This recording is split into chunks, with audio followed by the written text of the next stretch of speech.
नमस्कार सभी को, कैसे हम सब लोग। असम राइफल के अंदर आपकी नई भर्ती आ चुकी है। कौन कौन अप्लाई कर सकता है, कैसे सिलेक्शन प्रोसेस है, सब कुछ बात करेंगे। टोटल नंबर ऑफ पोस्ट की बात करें 3200 पोस्ट है।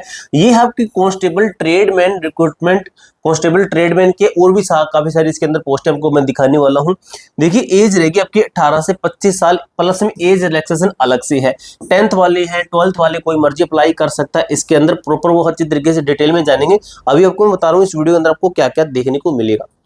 देखिए आपकी अप्लाई की डेट है, सिलेबस है, एज क्राइटेरिया है, सिलेक्शन प्रोसेस है, क्वालिफिकेशन है, ऑनलाइन अप्लाई आपके स्टार्ट हो चुके हैं। क्या जानकारी है अच्छे तरीके से क्लियर करेंगे। वीडियो को लाइक और चैनल को सब्सक्राइब कर लेना, क्योंकि नई भर्तियों की अपडेट आपको हमारे इसी चैनल के माध्यम से दी जाएगी। इस भर्ती के फाइनल सिलेक्शन तक की आपको अपडेट हमारे इसी चैनल के माध्यम से दी जाएगी। तो चैनल को सब्सक्राइब कर लेना और इसका जो नोटिफिकेशन है इसके लिए आप हमारा टेलीग्राम ज्वाइन कर लीजिए। A2Z फोरम 01 ये टेलीग्राम ग्रुप का नाम है। इसके अंदर आपको जो भी रिजल्ट वगैरह होता है, जो भी आपको पीडीएफ वगैरह मिलती है, ठीक है, कोई भी लिंक होता है, सब कुछ आपको इसी टेलीग्राम ग्रुप के अंदर दिया जाएगा।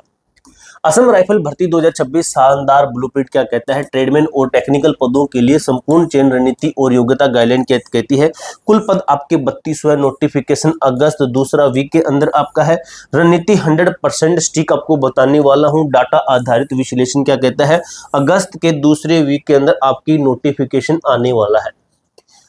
तो देखिए क्या लिखा गया है मेरे दोस्त। देखिए यथार्थ की जांच, लाइफ टाइम असम पोस्टिंग, आपको असम के अंदर पोस्टिंग मिलती है। सबसे गलत फहमी ऑल इंडिया पोस्टिंग मिलेगी, गलत। आपको सिर्फ असम के अंदर पोस्टिंग मिलेगी। नौकरी का स्थान चयन के बाद आपकी पूरी सर्विस जिंदगी भर केवल असम राज्य में ही होगी। असम राइफल का यही सिस्टम है। भर्ती प्रक्रिया का स्थान क्या है। फिजिकल, ट्रेड टेस्ट है और लिखित परीक्षा, सब कुछ असम के सेंटर जैसे सिलचर में ही आयोजित किया जाएगा। ठीक है। निष्कर्ष क्या है, यदि आप हमेशा के लिए पूर्वोत्तर में रहने के लिए मानसिक रूप से तैयार नहीं है तो यह मिशन आपके लिए नहीं है। आप किसी और एग्जाम की तैयारी कर सकते हो। अगर करना चाहते हैं तो आप इस वीडियो को लास्ट तक देख लीजिए, आपका डाउट क्लियर हो जाएगा मेरे दोस्त। देखिए क्या असम फाइनल ऑफ एलिमिनेशन क्या कहता है। चयन प्रक्रिया के चार जो है चरण है। सबसे पहले आपका होता है फिजिकल। पहले होगा आपका physical PST and PT, physical standard test, physical efficiency test. उसके बाद में होता है आपका ट्रेड टेस्ट, प्रैक्टिकल स्किल का प्रदर्शन, जैसे रेडियो ऑपरेटर या सफाई कर्मचारी, ट्रेडमैन के अंदर इनका होता है।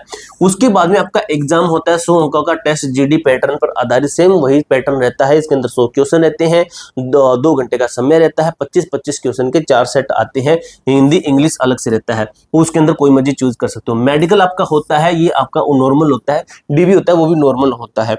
आप अगले चरण में तभी जाएंगे जब आप पिछला चरण पास करेंगे। सबसे ज्यादा छंटनी पहले चरण फिजिकल में ही होती है। सबसे ज्यादा बच्चे यहाँ पर फेल होते हैं। यहाँ पर शायद आपका 5 किलोमीटर की रनिंग होती है आपकी 24 मिनट के अंदर, और लगभग ये चीज 99% तय है कि इसी तरीके से आपका फिजिकल होता है। आगे चलते हैं।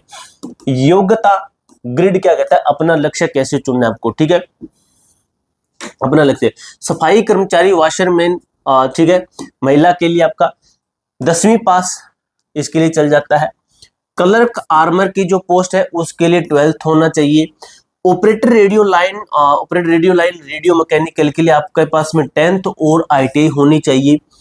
अगर बात करें ब्रिज रोड लेबोरेटरी असिस्टेंट के लिए आपके पास में 12वीं होना चाहिए और आपके पास में ITI होनी चाहिए। अगर नर्सिंग असिस्टेंट की बात करें तो आपके पास में 12वीं होनी चाहिए और नर्सिंग का सर्टिफिकेट होना चाहिए। उसे रिलीजियस टीचर और वेटरनरी फील्ड असिस्टेंट के लिए आपके पास में क्या होना चाहिए, ग्रेजुएशन होना चाहिए। अपनी योग्यता के अनुसार पोस्ट का चयन करें। एक गलती आपका फॉर्म रद्द करवा सकती है और आपको इस भर्ती से बाहर करवा सकती है। तो देखिए क्या लिखा गया, शारीरिक मानक यानी कि पीएसटी आपका किस तरीके से होता है। तो सामान्य यूआर कैटेगरी के लिए 170 सेंटीमीटर चेस्ट रहती है आपकी, 80 से 85 सेंटीमीटर। महिला जो है इसकी हाइट, महिला की हाइट लिखी गई है 157 सेंटीमीटर। एसटी कैटेगरी की ऊंचाई 162.5 सेंटीमीटर, चेस्ट 76 से 81 सेंटीमीटर, महिला के 150 सेंटीमीटर। अगर बात करें क्लर्क की जो पोस्ट है, ठीक है, कैटेगरी सामान्य पद के लिए, अगर क्लर्क और इसके लिए फीमेल, ऊंचाई 165 सेंटीमीटर, छाती आपकी चाहिए, चेस्ट चाहिए 77 से 82 सेंटीमीटर, महिला की 165 सेंटीमीटर, ऊंचाई आपकी ये रही, आपकी ऊंचाई इनकी दी गई है। इस तरीके से यहाँ पे बताया गया है। ब्रिज रोड में महिला की ऊंचाई 155 सेंटीमीटर सामान्य और 155 सेंटीमीटर 150 सेंटीमीटर एसटी के लिए है आपका, इसके अंदर बताया गया है। उसके बाद में देखिए आपका पीटी होता है, ये आपका रियलिटी आरएफआईडी आधारित टाइमलाइन होता है। इस तरीके से पैर में चिप लगाई जाती है और आपका ये चिप का पूरा सेंसर सिस्टम रहता है, यहाँ से गुजरते हो तो इसको ऑटोमेटिक डिटेक्ट कर लेता है कि आपके पैर में चिप है और आप इसको क्रॉस कर चुके हो, तभी इसी तरीके से आपकी रनिंग होती है। पुराना तरीका था मैनुअल था, स्टॉप वॉच का इस्तेमाल करते थे, 1-2 सेकंड की छूट जो हो जाती थी उसके अंदर फेल कर देते किसी को पास कर। लेकिन नया तरीका क्या कहता है, चिप द्वारा डिजिटल ट्रैकिंग 1 सेकंड की देरी भी आपको बाहर कर सकती है, इसलिए इसके अंदर सबसे ज्यादा बच्चे फेल होते हैं। ठीक है, अब देखिए भाई फिजिकल अब आसान नहीं रहा, स्टिक राइट टाइमिंग के साथ में अभ्यास हमें करना पड़ेगा। ठीक, असम की भौगोलिक स्थिति पहाड़ी इलाकों दौड़ और कठिन बनाती है, इसको और ज्यादा कठिन बनाती है। जैसे ऊंचाई पर है तो ऊंचाई पर चढ़ना ही पड़ेगा। फिजिकल एफिशिएंसी टेस्ट पीईटी के लक्ष्य क्या है, पुरुष के लिए 5 किलोमीटर, यह आपको मैंने पीछे बता ही दिया है, ये आपका पूरा सिस्टम रहता है 5 किलोमीटर। इस तरीके से महिला के लिए 1600 मीटर आपकी रहती है 8 मिनट 30 सेकंड के अंदर रहती है। पुरुष 1600 किलोमीटर, ये लद्दाख के क्षेत्र, लद्दाख जो जिनको छूट मिलती है उनके लिए 6 मिनट 30 सेकंड के अंदर 1600 मीटर, और महिला के लिए 800 मीटर 4 मिनट के अंदर करनी पड़ती है, जो लद्दाख एरिया के बच्चे हैं उनके लिए। ट्रेड टेस्ट किताबी ज्ञान नहीं, प्रैक्टिकल स्किल आपके पास में होनी चाहिए। सफाई कर्मचारी वॉशरमैन सफाई के उपकरण का सही उपयोग, झाड़ू पोछा लगाने का तरीका प्रैक्टिकल करके दिखाना आपको पड़ता है। और रेडियो ऑपरेटर लाइन के बाद रेडियो उपकरण का डेमो टेलीकम्युनिकेशन स्किल का सीधा परीक्षण किया जाता है आपका। जो अन्य तकनीकी पद होते हैं, जिस ट्रेड के लिए आपने फॉर्म भरा है उसकी गहरी समझ और उपकरण चलाने का अनुभव अनिवार्य आपको होना चाहिए। केवल दौड़ना काफी नहीं, अपने हाथों के हुनर को भी साबित करना आपको पड़ता है यहाँ पर। ठीक है, कितने पेज है इसकी, ठीक है बस 2 पेज और रह गए आपके, ठीक है 2 पेज और रह गए। अब देखिए आपका सिलेबस, जो कि आपको मैंने पीछे ही बताया था किस तरीके से आपका रहता है। देखिए लिखित परीक्षा जो आपका सीबीटी एग्जाम होता है, ये आपका ऑनलाइन मोड के अंदर होता है, शायद इसके अंदर नहीं बताया होगा तो आपको बताता हूँ। ऑनलाइन आपका एग्जाम होता है, कंप्यूटर बेस्ड आपका कंप्यूटर के ऊपर एग्जाम होता है। 0 नेगेटिव मार्किंग स्ट्रेटेजी, कोई किसी प्रकार की नेगेटिव मार्किंग नहीं होती, यानी कि 100 क्वेश्चन के अंदर तुक्का भी लगा सकते हो। 100 क्वेश्चन रहते हैं, कुल प्रश्न 100, कुल अंक 100, समय 2 घंटे यानी कि 120 मिनट का टोटल आपको समय दिया जाता है, जिसके अंदर आपका क्या आता है, हिंदी इंग्लिश, ये भाई हिंदी भी होता है शायद इसके अंदर। ठीक है, बाकी आप देख लेना, यहाँ पे इंग्लिश लिखा गया तो इंग्लिश ही होगा। ठीक है, ठीक, बाकी मैं कंफर्म करके आपको कमेंट बॉक्स में बता दूंगा। 25 प्रश्न रहते हैं आपके इंग्लिश के और 25 अंक के रहते हैं। रीजनिंग आता है जिसके 25 प्रश्न होते हैं और 25 अंक के होते हैं। इनका सिलेबस भी देखना पड़ेगा आपको।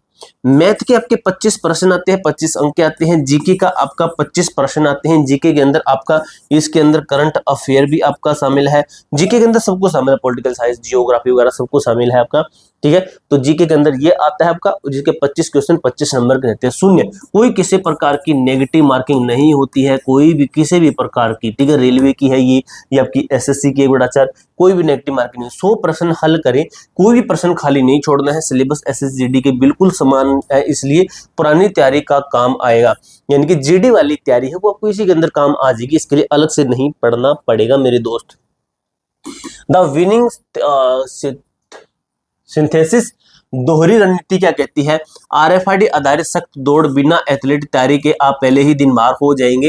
अंतिम फाइनल सिलेक्शन कैसे होगा, कौशल प्लस में मानसिक, ट्रेड का प्रैक्टिकल ज्ञान और 100 अंकों की लिखित परीक्षा में बिना डर के 100% आपको अटेम्प्ट करना, जो कि आपको सिलेक्शन के नजदीक पहुंचाएगा। सफलता का सूत्र क्या है, आप केवल शरीर या केवल दिमाग से ही है परीक्षा पास नहीं कर सकते मेरे दोस्त। अगस्त के नोटिफिकेशन से पहले दोनों मोर्चों पर तैयारी शुरू कर दीजिए। ठीक है, नॉर्मल तैयारी कीजिए, इतनी ज्यादा भी नहीं, अभी पैर तोड़वाने लग जाओ, पढ़ने लग जाओ। जो आप तैयारी कर रहे हो जिसके अंदर आपके ये तीनों चारों चीजें आपकी आती है। ठीक है, ठीक है, ये जैसे इंग्लिश आता है, रीजनिंग आता है, मैथ जीके आता है, ये सभी एग्जाम में आता है आजकल। ठीक है, ये 3 चीजें तो आपकी मेनली सभी एग्जाम के अंदर आती है, तो इनको पढ़ते रहिए। जैसे भर्ती आती है तो अप्लाई करके इसका भी एग्जाम दे देना, कोई अलग से पढ़ने की जरूरत नहीं है। ठीक है, पूरी जानकारी मैंने अच्छे तरीके से क्लियर कर दिया है। कोई डाउट कोई क्वेरी हो कमेंट बॉक्स में पूछ सकते हो। मिलते हैं दोस्तों नेक्स्ट वीडियो के अंदर, तब तक के लिए जय हिंद जय भारत।